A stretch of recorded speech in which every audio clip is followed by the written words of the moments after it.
Joining me now, New York Congressman Lee Zeldin. Congressman Zeldin, good to see you. I mean, this to me was beyond the beyond. It shows you how low they'll really go. Your thoughts?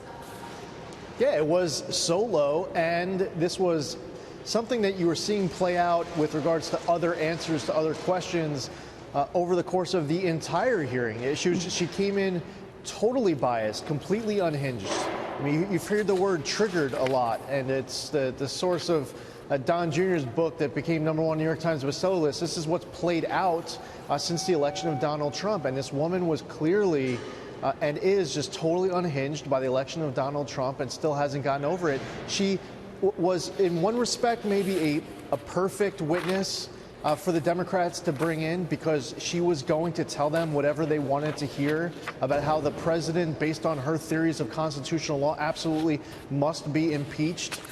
But unfortunately, it was just so obvious that there's a lot of hate that she had, that the Harvard law professor had as well. And you saw it, like, for example, when they asked him if it was okay, does it matter that the aid was released anyway and Ukraine didn't have to do any new investigations? And then you get your answer of no, that doesn't matter. Well, all of a sudden, the other 97% of the facts just don't matter. Because they have a narrative, right? I mean, they've got their, they've solved the equation. He needs to be impeached. So now they just have to figure out how. And you've got all this conjecture and all this bias that's leading everything. It's incredible, Congressman, because let's not forget, you're talking about undoing the will of 63 million American voters. People went and they voted for him. Seems to me, before you want to change all that, you want to actually have your facts line up. Yeah, and you should actually, so it was just yesterday that Adam Schiff presents his report. So the next day, you're going to have this first Judiciary Committee hearing. Schiff still hasn't provided the underlying evidence to support his report.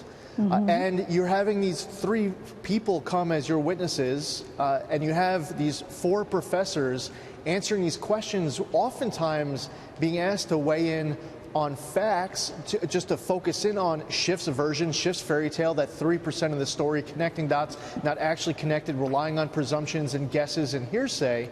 The first witness that should be coming before us in the Judiciary Committee today should have been Adam Schiff. That's why you had Ken Starr as the independent counsel for the Clinton impeachment come, present his report in person, put his money where his mouth is, raise his hand, take an oath, answer questions from Republicans, Democrats, and President Clinton's attorney.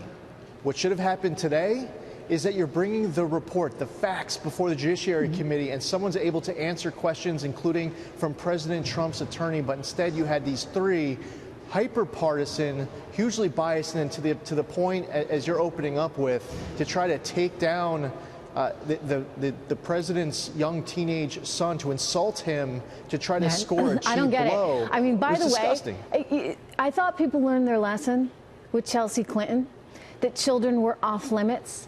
You didn't see people going after the Obama's children, rightly so. I mean, because again, kids don't deserve that. I mean, that it's completely unnecessary, wrong. They can't defend themselves. They're kids, for goodness sakes.